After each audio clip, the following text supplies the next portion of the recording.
Me të dyja rastet që folëm, janë të dyja në single, edhe të dyja mbarë si në një lloj mënyrë edhe trauma nga lidhjet e mëparshme, pa nga blesëria e lindës dhe pastaj e Brunilda nga zhdukja e papritur e babait të fëmijës, që ishte zhdukje fenomenale dhe quaja unë edhe shumë e rrallë. Është një emision ku ne heqim komplekse. Dhe ndoshta kjo mund të shërbej shumë, sepse më largojmë pak pesha nga çfarë akumulohen gjatë jetës. Më thënë edhe dy person që ishin më herët të largojnë ndoshta nga ky emision me një hapësirë tjetër nga jetën e tyre për ta mbushur. Kështu që më pëlqeu shumë e doja ta vendosja në evidencë. Mua më vjen shumë mirë, po ndërkohë do bëj çik humor, sepse ky është i vetmi program që besoj edhe se pastaj kemi prap programe pak më dramatike që mund të bëj këtë. Por unë gjatë gjithë këtyre kohëve, edhe pse ka lexuar për psikologjinë, unë nuk e di si ja bëni ju, por është shumë e bukur ndonjëherë kur të gjykosh me një herë, dhe tashim është bërë shumë e vështirë kjo kënaqësia e të gjykuarit njeriu me një herë, se nuk mund të më them, shiko, ti duhet të kuptojmë nga vjen ky njeriu. Edhe them, ndonjëherë thjesht gjykoje që ai është një idiot, edhe kaq, mbyllej që është idiot. Po jo, duhet ta kuptosh edhe atë, dhe bile s'dije po bëja bisedë me një nga gocat e Vilës, se ishte mërzitur për diçka, për një sulm që kishte marrë të padrejtë, dhe unë po përpiqesha t'i thoj asaj që kupto edhe tjetrën kush është. Kupton? Po ndërkohë ajo thjesht donte një që t'i thoja më është idiote fare, budallaqe, harroi fare, çketi. Domethënë, ndonjëherë është e bukur edhe kur rri kaq shkurt tek gjëja, sepse bëhet por e vërteta është kjo. Ne do mundohemi në programin tonë, nuk po themi që njerëzit do dalin këtu dhe të jenë gjithkohës jo gjykues, sepse është natyrën e njeriu të gjykojë gjërat që nuk i njeh. Por kur edukohesh dhe kur kupton më shumë, atë gjykimin e kalon më shpejt, sesa nuk i rri i bindur gjatë gjithë kohës, sepse pastaj kalon në një lloj ignorance, dhe kjo është ignoranca se ne marrim si të keqe si konotacion, por është mosdia, në një mosdije. Këtu ne përpiqemi që ju të mësoni dhe të dini diçka më shumë që gjykimin të kaloni një analizë, dhe më e rëndësishme sa gjykimi ndaj tjetrit është ndaj vetes tuaj, që është më e rëndësishme. Gjykimet që kemi, ndjenjat e fajt të tmerrshme që kemi ne, kur kupton që të tjerët kalojnë histori dhe shkojnë pak a shumë kanë të njëjtat gjëra, atëherë këtu zbutet edhe ndjenja fajt, sepse për mua ky është gjykimi më i rëndë që i bëjmë vetes. Dhe të kuptojmë që shumë gjëra që shoqëria na ka mësuar janë nonsense. Jetë mira. Prap një nën single, e treta. Sot kemi nëna single, unë i të rreq nëna single. Dhe tash ndoshta sepse është mosha ime tani, dikur të Anabeli të riqja goca single, por jam rritur unë, jam rritur dhe ndjekësit, kështu që tani jemi bërë të tërë nëna dhe çuditërisht shumë nëna single. Jeton në Belgjik dhe ajo që më bëri përshtypje në historinë tënde është që mbas 5 viteve e divorcuar, ke ndenjur vetëm 5 vite. Po, e drejtë. Dhe pastaj krijove një lidhje 1 vit e gjysmë me një shtetas të huaj, e cila përfundoi dhe kjo në ndarje për shkak të tradhtisë nga ana ti. Sakt, po. Okej. Sa ke gjendur? 4-5 muaj. Tani të dyja raste tradhti. Çfarë pyetjesh i ke bërë vetes këto kohë? Në fillim mendoja se kishte diçka që nuk shkonte tek unë. Por pastaj duke analizuar, duke parë veten tënde, mendon që nuk qëndron te ty gabimi, por qëndron edhe tek personi tjetër. Martesa ishte më e dhimbshme, por kjo lidhje se përfundoi për shkak të tradhtisë është më pak e dhimbshme, le të themi, por gjithsesi ti e ndjen ke ato pikpyetjet e tua, a isha të rejse mjaftueshëm, a duhet kisha bërë diçka tjetër, a duhet kisha menduar të isha më pak tolerante, etj. Por gjithsesi mendoj që nuk besoj të ketë qenë faji im. Në momentin si e more veshtrat? Unë zbulova vetë, duke qenë se shikon disa komponente si edhe se ish bashkëshortit në atë kohë, ftoje, largim në orët e vona, një mënyrë tjetër të mbajturit të vetes. Pastaj zbuluar nëpërmjet telefonit, ai e mohonte, mu desh pastaj të bëja pak rolin e investigueses, të përgatisja provat, sepse isha në një situatë në cilën nuk isha dokumenta dhe nuk mund ta lija aq kollaj. Dhe për këtë pjesë unë mendova, le të themi, shumë gjatë, përgatita terrenin, edhe pastaj ishte çdo gjë de facto, shkova tek avokati dhe nuk e tolerova. Dhe në marrëdhënien e dytë si e more vesh tradhtin?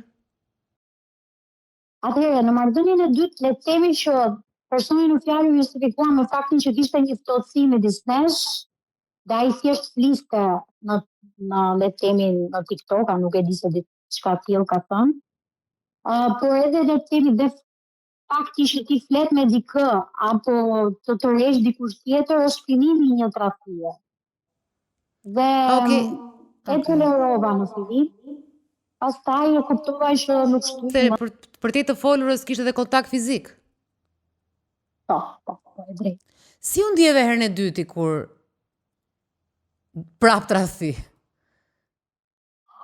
Le të themi që në ato momente krenaria të bie si femër, si vajzë, si grua, por që pastaj u përpoqja të jap dhe një shans, le të themi të vërtetën, që ta gjykoja në perspektivën e tij dhe timën ku kisha gabuar ku jo, por ishte e pamundur, sepse përpos dhe fakteve tjera të karakterit të tij,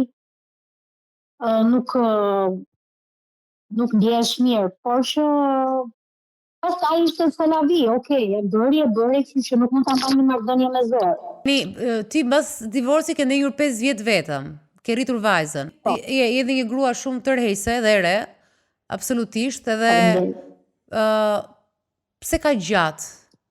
Kishe shanse, kishe raste apo i refuzoje? Le të themi që në dating app shumë më vonë kam filluar të shikoja ndonjë, por ishte diçka që ishin thjesht kontakte me njerëz fjalboshe, ti nuk i besoj, ishte shumë e vështirë, isha në atë fazën e shërimit tim personal, të rriturit në karrierë kështu me radhë, të gjeja punën e që doja dhe nuk mendoja që ishte primare një mashkull ose një partner në ato momente në krah. Më desh të rregullohesha shumë mirë me brendësinë time, ndjenjat, emocionet dhe pas të kaloja në një lidhje. Mendoj që të ndihmoi kjo në lidhjen e dytë, në ballafaqimi herën e parë me bashkëshortin, se si u ballafaqove me tradhtin? Të ndihmon më shumë në lidhjen e dytë sepse je më e ftohtë, e përjeton pak më pak dhe i kupton sinjalet në kohë, le të themi, por që gjithsesi të rikthen atë traumën e të parit bashkë me të dytin dhe ti nuk e merr ende veten ato muajt e parë. Tani është pak më, le të themi, më intense, por është akoma aty si plagë, sepse ti mendon se ka diçka rreth teje që nuk shkon.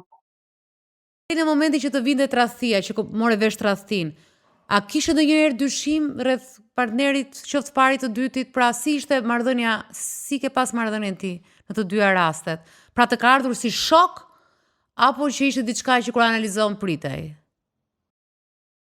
Le të themi që më e dimshme ishte e para, sepse unë erdha në Belgjik për dashurinë, për lidhjen, bëra çdo gjë në Shqipëri dhe nisa këtu nga zero jetën, dhe këtu isha askushi, dhe ishte më shumë e dimshme, sepse ishte në mes edhe një fëmijë, ndërkohë që e dyta ishte më pak e dimshme. Okej, tradhti ndodhi, përpoqja edhe një herë të jap mundësinë të flisnim, nuk funksionon, ti në punën tënde, unë në time. Është më e ftohtë si ndarje. Fal, ka ndryshuar çik bot kuptimi yt në raport me meshkujt? Po, dhe si jam unë në raport me meshkujt tani me burrat në të ardhmen, sigurisht që ka ndryshuar. Le të themi që e kuptoj shumë mirë që në momentin e parë, nëse do flas me dikë, nëse thot ndonjë gënjeshtër, apo është diçka shumë mirë e rregulluar, e kopsitur, nëse për shembull marrim rastin, do dila me dikë që është i ndarë, dhe ai do më fliste keq për ishin e vet, direkt për mua është red flag, next, domethënë, do ta lija ashtu dhe do kaloja të njëja një mashkull tjetër.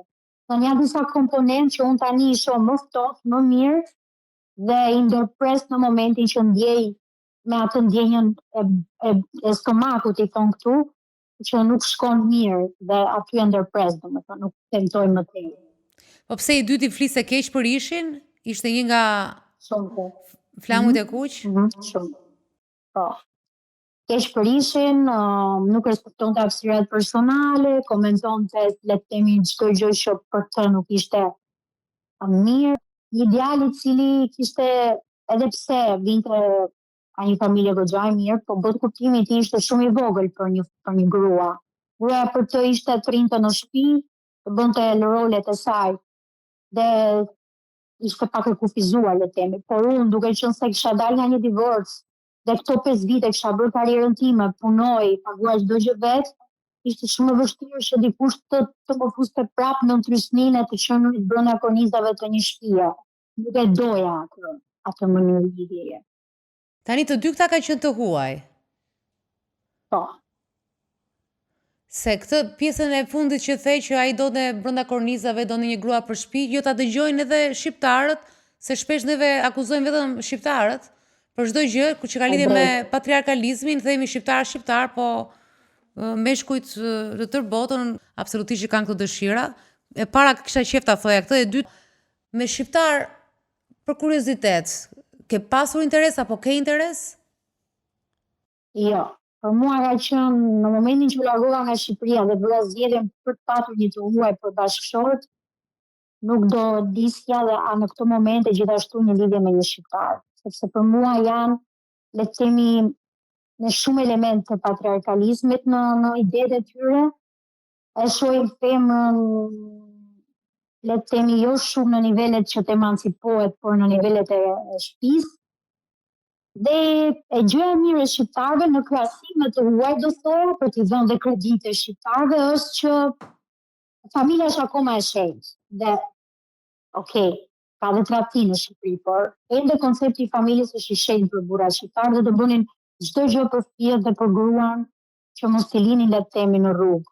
Ndërkohë që këtu jashtë është koncepti i familjes më pak i vlerësuar. Si është skena e dating aty ku je ti? Ku takojnë njerëzit? The që je në aplikacion apo jo? Futesh në aplikacion dating? Jo, më parë, tani jo më kam stëptuar se është shumë e sikletshme të shesësh veten në çdo profil, të tregosh për të mirën tënde, të tregosh pse u ndave, është shumë punë për mua momentalisht. Po, në takime që ke bërë me meshkuj, diskutimeve të para për çfarë flasin? Se një vajzë thua ankua tha se takoj meshkuj, ato direkt më shohin si objekt seksi dhe flasin për seks. Përshtypja jote kur takohesh me meshkuj? Dating fillon këtu, e lën në një kafe të takohesh, gjëja e parë që ai të pyet i huaj këtu, për paktën një bel, është që a je në punë, a je sistemuar këtu, sepse nuk duan të shohin si një femër me një bagazh, sepse ke dhe një fëmijë ndërkohë në rastin tim, është shumë barë për ta, nëse nuk do t'ishe një punë. Dhe vlerësojnë më shumë ato komponent kur ti je realizuar e ato gjërat kryesore këtu. Dhe paguam faturat e tua. Sepse dhe në fund të dating këtu bëhet 50-50 pagesa e kapes, kështu që nuk është në Shqipëri që paguam mashkull ose janë shok me hollandezët ata. Belgët, janë shok me hollandezët. Dhe domethënë kjo është ajo që ata pyesin përtej faktit që atje si edhe këtu apo në direkshush dhe diskutimi gjithmonë i pari është one night stand. Po.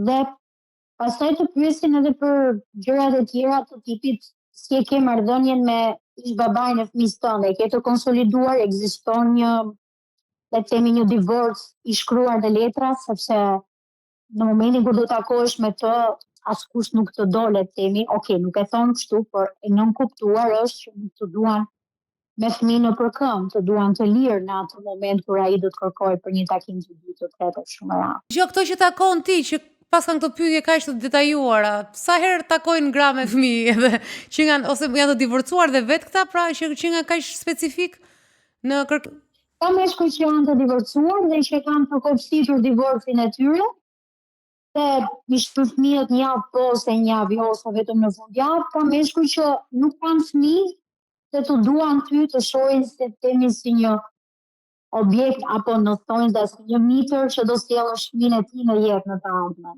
Varet se çfarë të bie.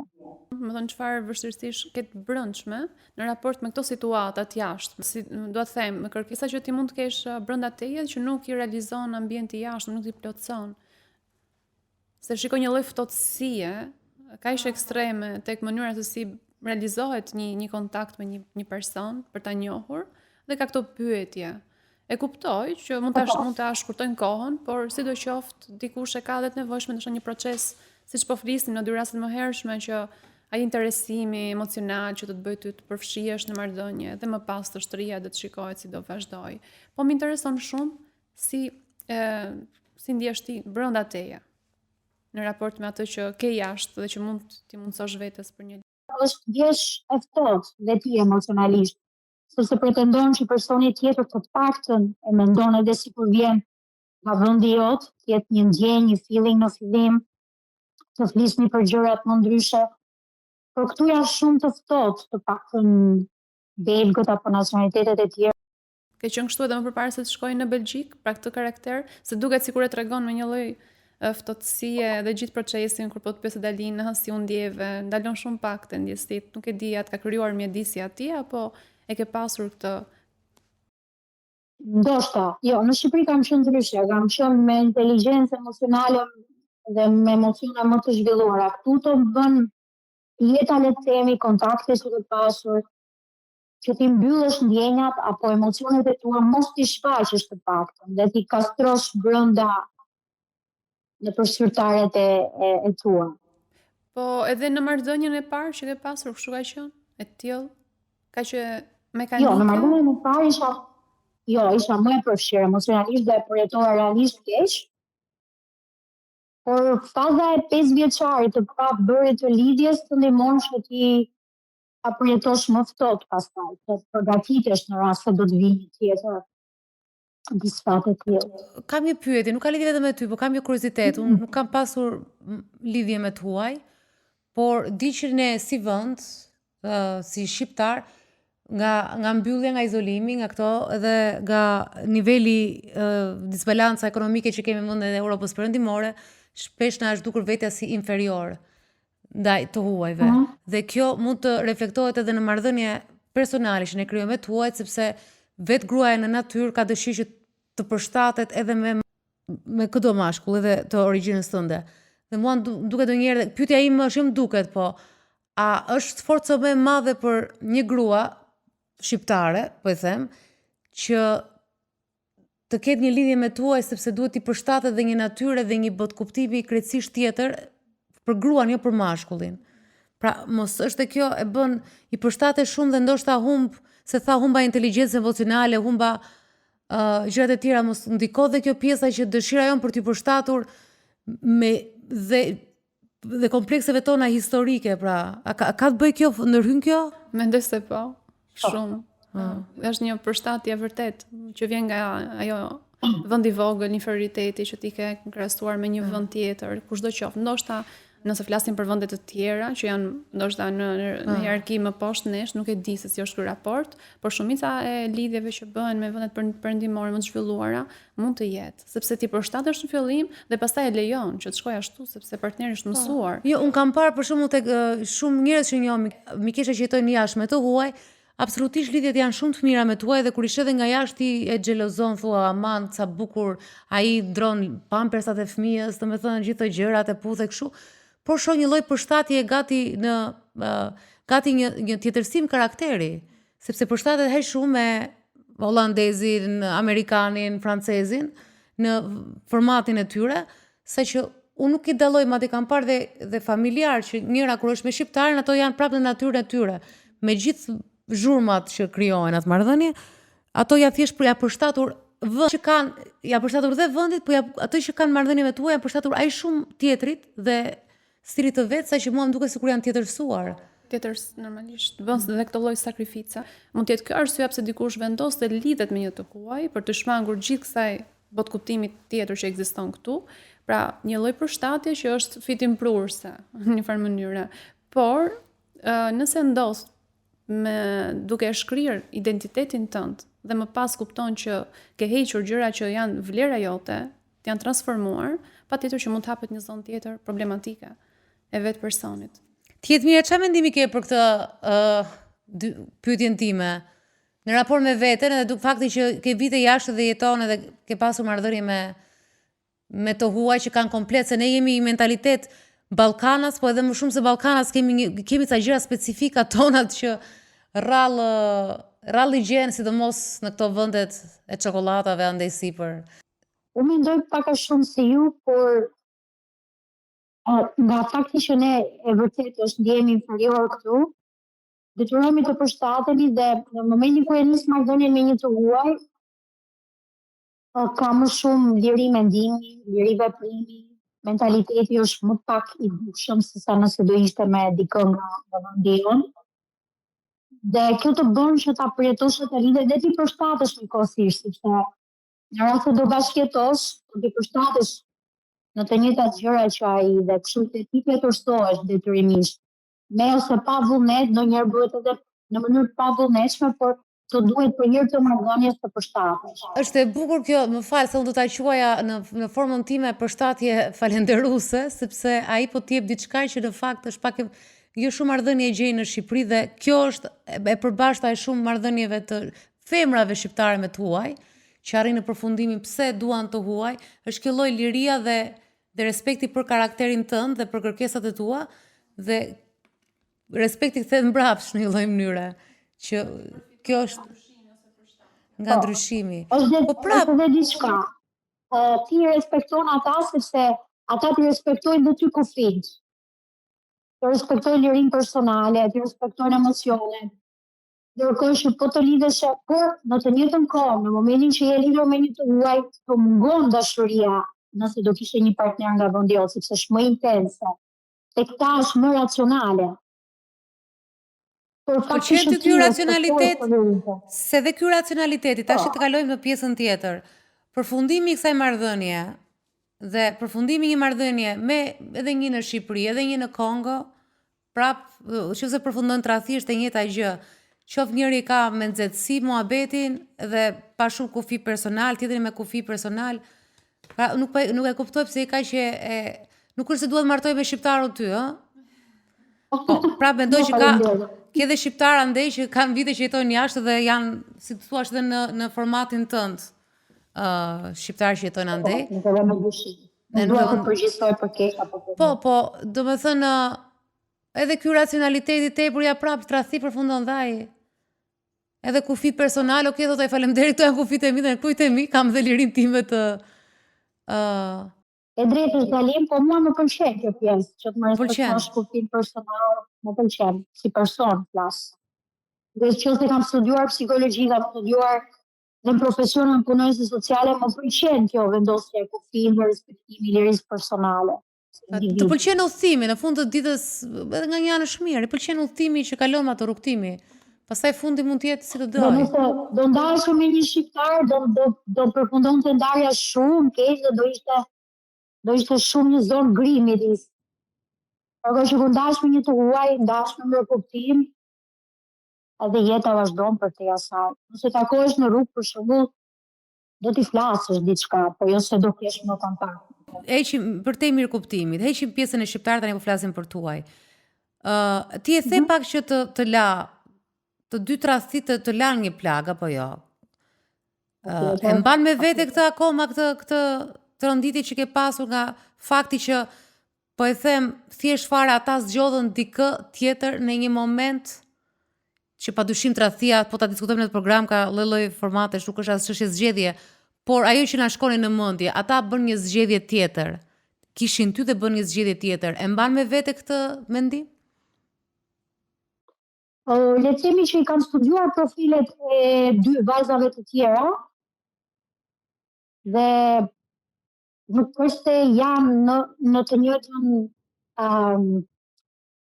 nuk mund të them nivel sepse mund ta ofendoj, por nuk janë në të njëjtën botë si e imja.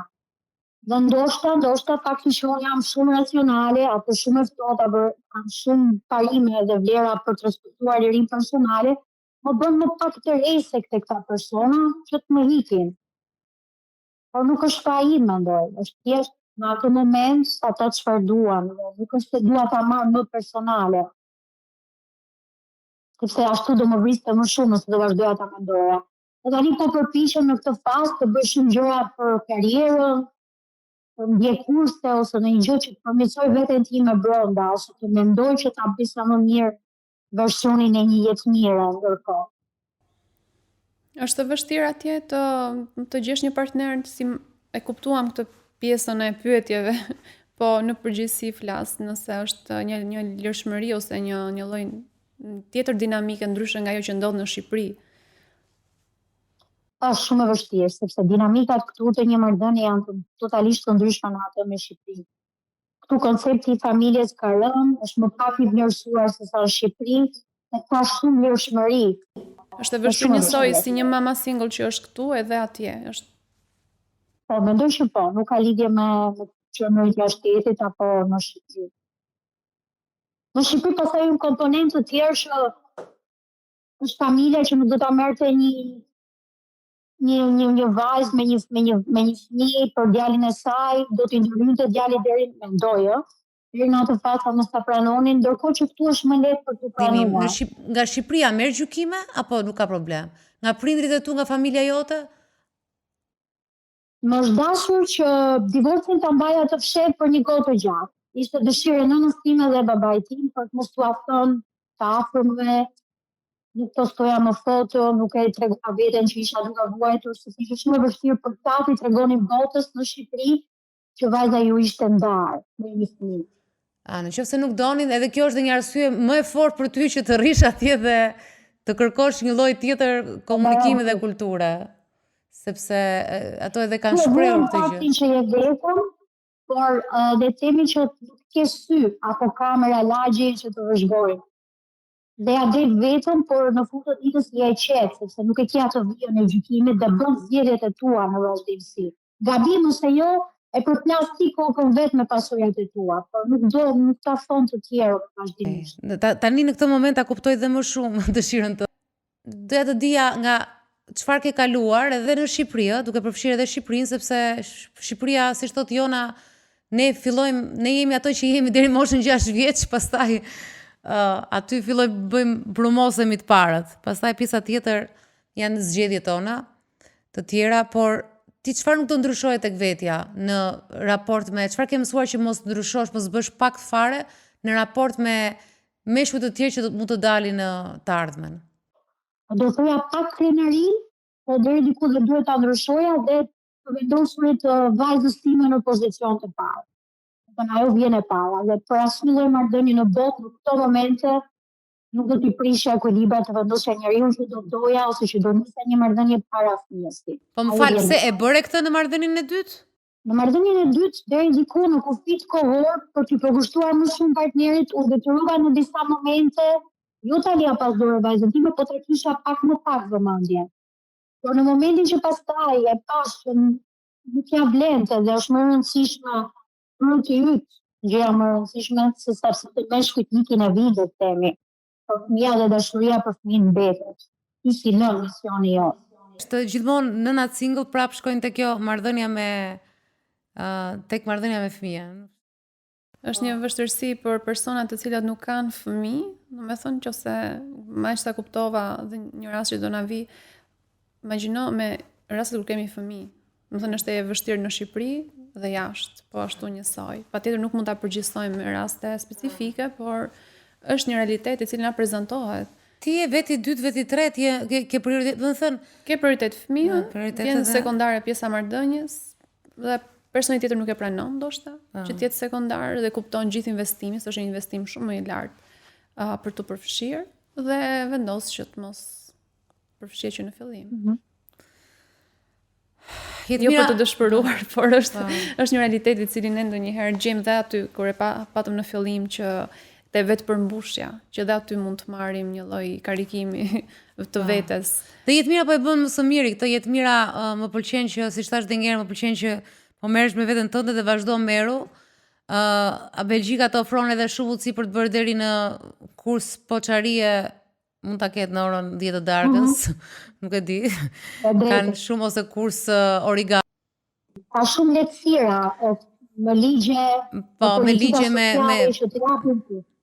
je mirë, kështu që rri atje. Për aq kohë sa këtu ekziston akoma një lagje rrotull në familjen tënde, dhe pse tash të tërë lëvizën nuk e di kush bën në lagje, ti rri atje dhe je mirë.